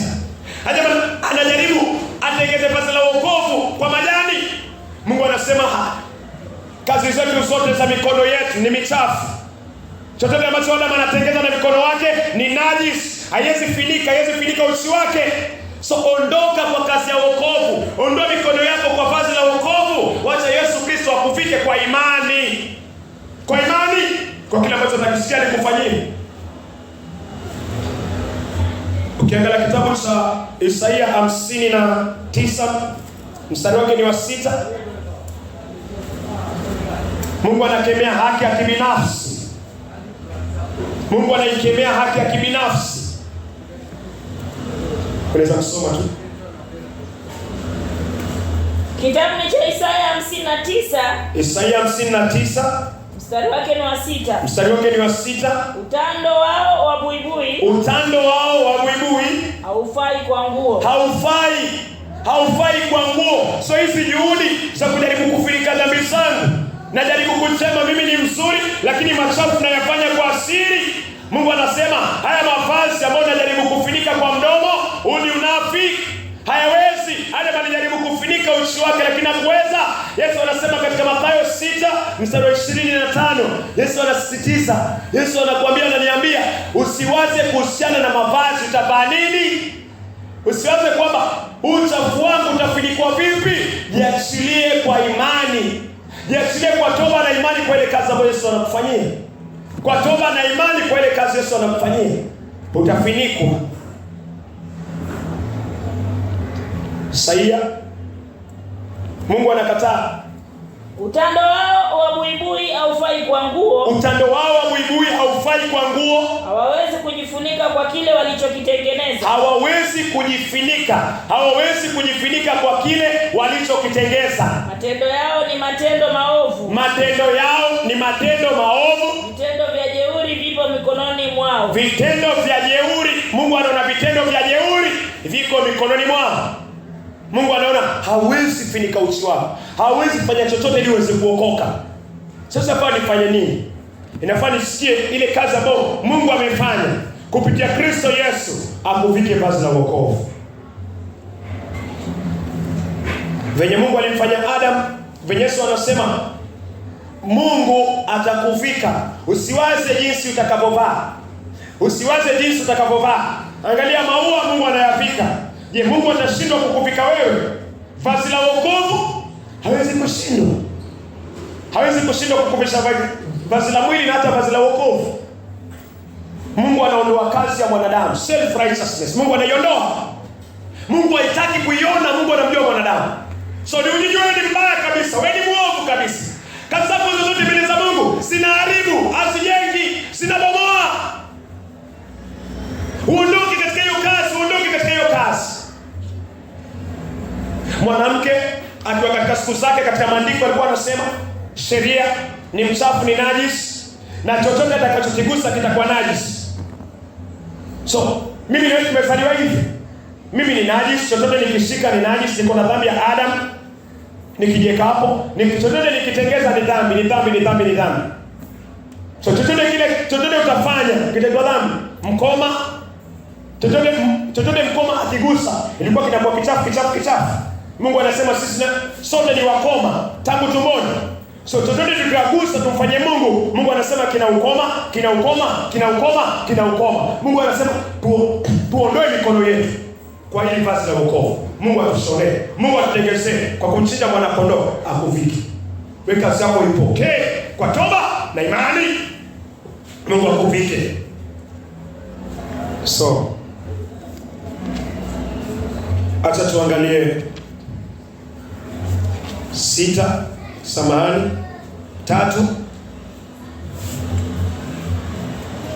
before tusome hiyo Mwanzo 3.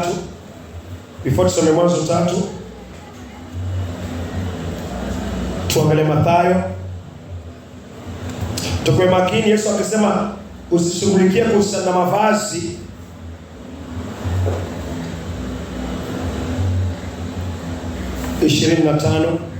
Mathayo 6:25.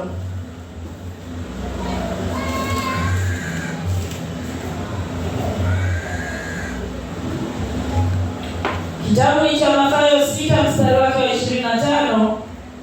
Kwa hiyo nawaambia, msisumbukie maisha yenu kwamba mtakula nini au mtakunywa nini, au msisumbukie miili yenu kwamba mtavaa nini.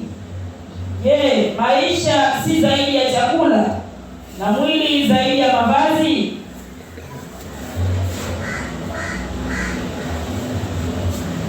Hivyo ndio Yesu anasema. Yesu anasema usisumbuke kwamba utavikwa nini. So Adam na Eve walikuwa wanasumbukia vazi la wokovu. Lakini Yesu anasema Baba ambaye ni Mungu kama anavika maua ya kodeni, mavazi yanakuwa tu vizuri maua ya kodeni, si zaidi sasa Mungu kukuvika wewe mwenye dhambi vazi la wokovu, kukutengezea ni zaidi, kwa sababu maua yanakatwa, yanachomwa, nafsi yako ni ya milele haifi. So Yesu anataka niregeshe moyo wangu uregeshe moyo wako kwa kumwamini kwamba Mungu utanitengezea vazi la wokovu. Niko tayari kuvikwa, niko hapa tayari univike Mungu, nivike Mungu. Hiyo ndio Yesu anasisitiza. So ukiangalia Mwanzo 3 mstari wa 21, Adam alipokuwa anajaribu, wanafikiria mavazi, wanajaribu kujifunika.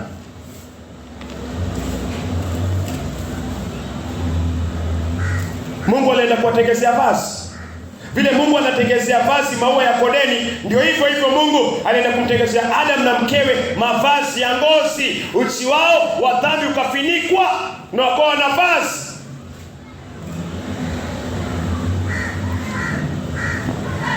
Kitabu cha Mwanzo 3 mstari wa 21, Bwana Mungu akawatengenezea Adamu na mkewe mavazi ya ngozi akawavika. Rejelea tena. Kitabu cha Mwanzo 3 mstari wa 21, Bwana Mungu akawatengenezea Adamu na mkewe mavazi ya ngozi akawavika. Sasa hivyo ndio Mungu anasema, Bwana Mungu akawatengezea Adamu na mkewe mavazi ya ngozi. Mungu akamtengezea Adamu na mkewe mavazi ya ngozi. Mungu akawavalisha Adamu na mkewe mavazi. Yesu anasema usisumbuke kuhusiana na mavazi, kwa sababu Yesu anajua Mungu atakushughulikia, Mungu atakuvika. Mungu alimvika Adam.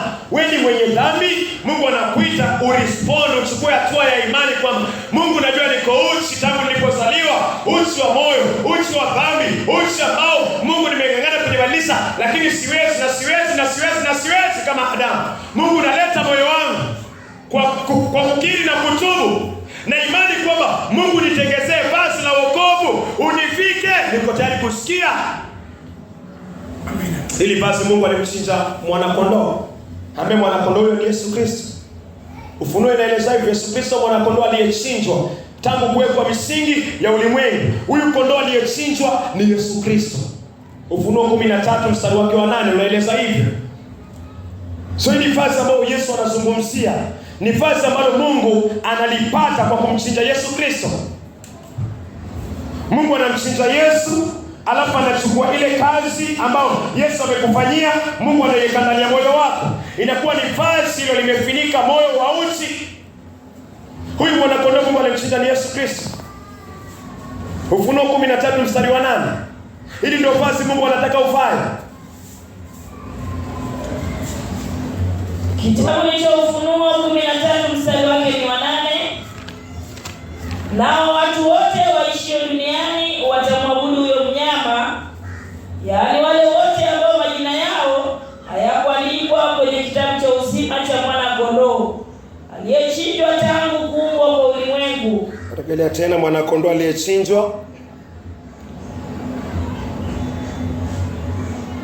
Nao watu wote waishio duniani watamwabudu huyo mnyama, yaani wale ambao majina yao hayakuandikwa kwenye kitabu cha uzima cha mwana kondoo aliyechinjwa tangu kuumbwa kwa ulimwengu. Aliyechinjwa tangu kuumbwa kwa ulimwengu. Aliyechinjwa kabla ya misingi ya dunia kuwekwa. So huyo mwana kondoo ni Yesu Kristo. So Mungu alimvika Adam ngozi ya Yesu Kristo. Mungu alimvika Eve ngozi ya Yesu Kristo. Yesu anasema usisumbuke kuhusiana na vazi la wokovu, Mungu atakufanyia. Wewe ni kujiweka na kusikia jinsi Mungu sasa amemshinda Yesu Kristo kwa agano jipya. Alafu hiyo kazi ambayo Mungu ameifanya kwa damu ya Yesu Kristo na kwa mauti ya Yesu Kristo yanakufunika kwa kuyaamini. Yesu anasema usisumbukie. Usisumbukie utakula nini upate uzima wa milele. Damu yake. Usisumbukie utakula nini upate uzima wa milele. Mwili wake. Usisumbukie utapigwa nini, utavaa nini. Ngozi yake, kazi yake ya kuchinjwa na kufinikwa. So wenye dhambi wanachomeka tu bure, kwa sababu kuna kitu wanapenda zaidi ya damu ya Yesu Kristo. Kila kitu iko plain, na usisumbukie haya matatu. Usisumbukie. Sikiza tu. Wewe damu ilinifanyia nini? Ilinosha dhambi zangu, nimeamini umekunywa damu. Uzima wa milele uko ndani yako. Mwili ulinifanyia nini? Mwili ni mkate. Dhambi zako zilikwa zikapigwa na Mungu. Zikabebwa kwa mwili wa Yesu Kristo. Dhambi zangu zimebebwa kwa mwili wa Yesu Kristo. Nimekula mwili wa Yesu Kristo, ni mkate, uzima wa milele ndani. Oh, niko uchi Mungu, nifanye nini? Yesu anakuambia usisumbuke kusana kile utakachokivaa. Mtaviswaje? Mungu anamshinda Yesu Kristo kabla kwa misingi ya ulimwengu. Anaanza na Adam. Alafu anasema anamalizia kwa watoto wa Adamu. Amini basi la wokovu ufiniko. So, tukielekea kumaliza, ukiangalia Warumi,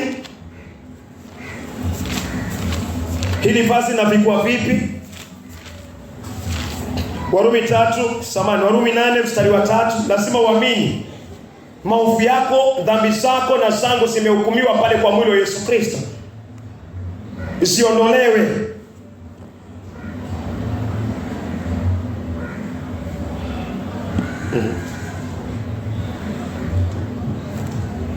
Kitabu ni cha Warumi 8 mstari wake ni 3.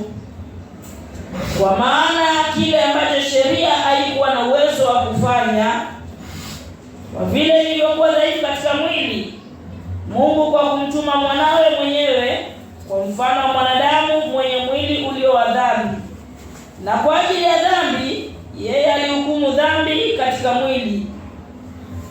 Na kwa ajili ya dhambi yeye alihukumu dhambi katika mwili. Mungu anataka uamini dhambi zako zote zimehukumiwa kwa mwili wa Yesu Kristo. Na uwe na amani na hiyo.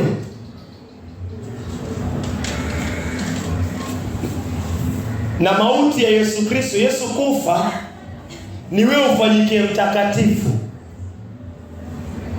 Nikiwa naamini kwamba mimi nilihukumiwa, maovu yangu yalihukumiwa, Mungu mimi alinilipa jehanamu yangu, Yesu akiwa msalabani kwa mwili wa Yesu Kristo pale msalabani. Then unakuwa hauna wasiwasi hapa kwa moyo.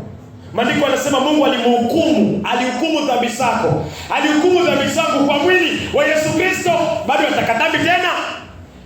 Alinihukumu mimi ndani ya mwili wa Yesu Kristo. Alikuhukumu wewe ndani ya mwili wa Yesu Kristo.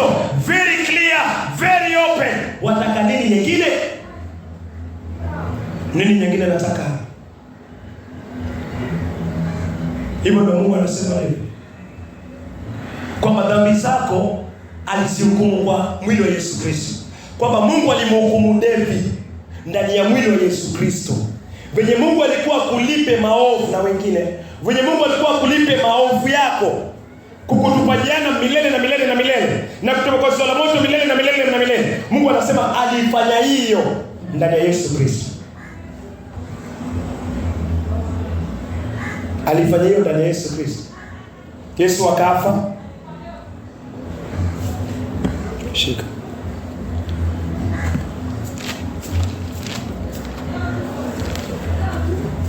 Wakolosai 1, Yesu akafa, kifo chake. Wakolosai 1:22. Kitabu cha Wakolosai 1 mstari wake wa 22. Katika mwili wa nyama yake kwa kufa kwake, ili awalete ninyi mbele zake watakatifu wasio na mawaa wala lawama. Rejea tena. Wakolosai 1 mstari wake wa 22, katika mwili wa nyama yake kwa kufa kwake, ili awalete nyinyi mbele zake watakatifu, wasio na mawaa wala lawama. Rejelea mara ya mwisho. Wakolosai 1 mstari wake wa 22, katika mwili wa nyama yake kwa kufa kwake, ili awalete nyinyi mbele zake mkiwa watakatifu, wasio na mawaa wala lawama. Hili ndio vazi. Yesu amekufa ili katika kifo chake upelekwe mbele za Mungu ukiwa mtakatifu, bila lawama wala mawaa. So kifo ni cha nani? Ni cha Yesu Kristo. Kifo cha Yesu Kristo kimekupresent. Kifo cha Yesu Kristo kinakupeleka mbele za Mungu ukiwa mtakatifu, mtakatifu bila mawaa wala lawama. So kifo ni cha Yesu. Yesu afe, wewe upelekwe. Yesu afe, mimi nipelekwe mbele za Mungu nikiwa mtakatifu, bila mawaa wala lawama. Ni nini hapo? Nini inabaki tena? Ni nini inabaki hapa? Inamaanisha kuna upuuzaji mkubwa sana ndani ya moyo wako leo. Ama kwa mwingine ambaye anasikia na hajaokolewa na bado anaendelea kusikia, inamaanisha kuna upuuzaji. Mungu anasema Yesu aliuawa ili baada ya toba mimi na wewe tupelekwe mbele za Mungu bila kazi yetu yoyote. Kifo cha Yesu wewe usimamishwe mbele za Mungu ukiwa mtakatifu, bila mawaa wala lawama. Hili ni vazi linanifunika. Mimi kazi yangu ni kuamini na kukubaliana na kile kimeandikwa. Inashangaza hata jinsi watu wanavyoingia jehanamu. Yaani yashangaza. Kwa sababu Yesu auawe, yeye atatenda dhambi. Sisi tumezitenda. Wewe umetenda, mimi nimetenda, tumezifanya. Mungu ni mtu ambaye hajawahi kufanya dhambi tangu aumbwe mpaka sasa na milele. Akachukua dhambi za watu wamefanya, akazeka kwa mtu ambaye hajawahi kufanya. Huyu ambaye hajawahi kufanya akauawa kwa dhambi zao ambao wamefanya. Alafu kifo cha huyo ambaye hakufanya lakini akafanywa dhambi, kifo chake kinaambiwa nyinyi sasa ni watakatifu, yani hamna dhambi, na bado mtu anajaliana. Kuna shida kubwa sana. Kuna shida kubwa. Nienda siamini jana niko, ama siamini huyu Yesu Kristo. Lakini kama naamini jana niko, nitaamini Yesu Kristo yuko, na kuna kitu nahitaji anifanyie. Kuna kitu nahitaji anifanyie. Na hata kama uamini jana niko kama Yesu yuko, vyote viko. So kwa upuzi na upuzaji wako ama wangu, tutaviona hivyo viwili. Mungu anataka urespond. Kurespond ni kile ambacho umekisikia kwa uwezo wa Mungu kikuconflict. Kupitia kile ambacho unaendelea kukusikia, kikusukume, kikushawishi. Ndio maana nakwambia usishughulike kusana mavazi. Hata kutengeneza vazi nani ndio basi. Yesu amekufa ni mtakatifu. Yesu akafufuka siku ya tatu ili wewe mwenye haki. Tukimaliza na ile andiko, naye ndio mavazi yananifunika, yanakufunika. Nisisumbuke jinsi nitafanyika mtakatifu. Vipi nitafunika uso wangu? Yesu ananiambia usisumbuke. Niamini tu. Baada ya kutubu, niamini tu. Nifunikwe.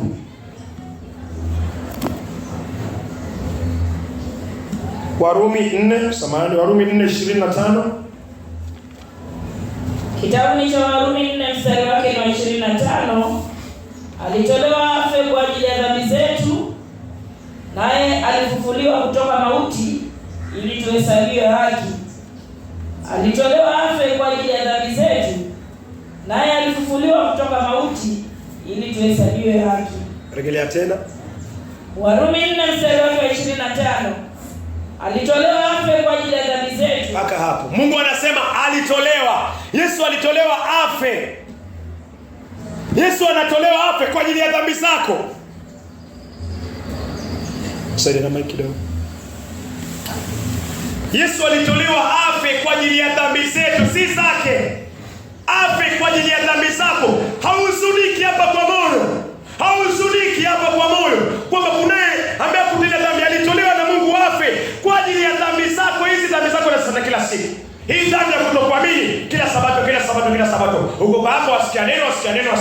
Na nikuokoi. Hiyo ni dhambi. Hauhuzuniki kwamba kuna mtu alifia hiyo dhambi. Hadi hiyo dhambi ya kutokuamini uko nayo sasa.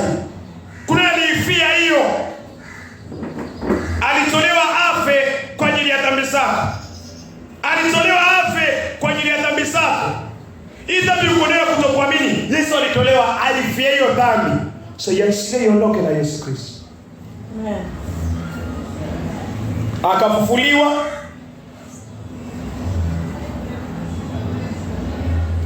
Ili tupate kuhesabiwa haki. So amefufuka Yesu. Mungu anakuambia chukua haki ya bure hii. Vaa ya mavazi. Yesu amefufuka. Wewe ni mwenye haki. Ondoka, geuka, respond, pokea. Bado utashinda hapo. Wiki baada ya wiki, mwezi baada ya mwezi, maisha ni yale. Na ujue kifo kiko mbali. Mungu anataka urespond. Acha tuamini, tuombe. Aweza kuomba Petro. Mungu uliye mtakatifu, Mungu uliyemweza, Baba, tunakushukuru katika kusanyiko la Sabato yako Bwana. Unaweza kuzungumza nasi Bwana, kuzungumza kuhusu habari ya kunywa na kula Bwana, ni juu ya maisha ya wokovu Bwana. Baba, asante kwa kutufungulia hilo Bwana. Baba, umesema mwenyewe tupate katika kuamini ile kazi ambayo Yesu aliifanya katika mwili wake na akakamilisha katika msalaba. Baba, zungumza na kila roho, zungumza na kila nafsi ambayo Bwana anasikia sauti yako Bwana. Baba, tuende katika kuona Bwana, tunakwenda katika imani Bwana. Imani hii inapatikana katika neno lako na kumwamini mwanao Yesu Kristo kwa kile ambacho alichotutendea Bwana. Baba, zungumza na kila mmoja Bwana ambaye hajapata wokovu Bwana, ambaye bado hajaamini kwamba dhambi zake Yesu alizichukua Bwana, ambaye bado hajapata toba kamilifu Bwana. Baba, zungumza na kila mmoja Bwana. Baba, wakati umekwisha, muda hakuna Bwana. Wakati wote tutasema mbele zako Bwana na kujibu yale tuliyotenda Bwana. Baba, tukusikia neno lako. Baba, neno lako limehubiriwa Bwana. Baba, sauti yako tumesikia Bwana. Baba, upendo wako kupitia mwana Yesu Kristo Baba umeonekana Bwana. Baba, ondoa kiburi ndani ya mioyo yetu Bwana. Ondoa chachu ndani ya mioyo yetu Bwana. Ondoa chochote ambacho kinaweka kikwazo ili neno lako lisipenye ndani na tukapata kutubu na kumwamini Yesu Kristo kwa ile kazi anayoifanya na kuchukua dhambi zetu kuweka katika mwili wake Bwana. Baba, neno la kila mmoja Bwana, neno ushirika wako Bwana, ambaye bado mtu hajafikia imani Bwana. Baba, kampatia imani, kampatia toba Bwana, kwa maana toba ndio kwako Bwana. Baba, tumesikia Bwana. Baba, tupatie nguvu ya imani Bwana, tupatie kuamini Bwana kupitia mwana Yesu Kristo Bwana. Yesu Kristo hata kuja tena kufia dhambi Bwana, bali Yesu Kristo atarudi tena kuhukumu wenye dhambi Bwana, kwa kutokuamini kwao Bwana, kwa kutokusikia kwao Bwana. Baba, tuhurumie Bwana. Baba, tusamehe Bwana. Baba, acha neno lako likae ndani yetu Bwana. Baba, kaifanya imani ndani yetu Bwana kupitia neno lako Bwana. Baba, ondoa upuuzaji Bwana ndani ya kila mmoja anasikia neno lako Bwana. Baba, nenda kuimarishe wanapata wokovu kwa kusikia na kuamini kazi ya Bwana Yesu Kristo Bwana. Baba, tenda sawa sana neno lako Bwana. Baba, tunakushukuru katika kusujudi kwa hili Bwana. Baba, tunakushukuru katika Sabato yako hii Bwana. Baba, tunakushukuru kwa kutueleza ukweli wako wote Bwana. Baba, tunasema ni asante. Tunyenyekeze Bwana, tunyenyekeze Bwana, tuonyeshe Bwana huyu mwana wa Yesu Kristo Bwana. Baba, tumeomba yote tukiamini katika jina la Yesu Kristo.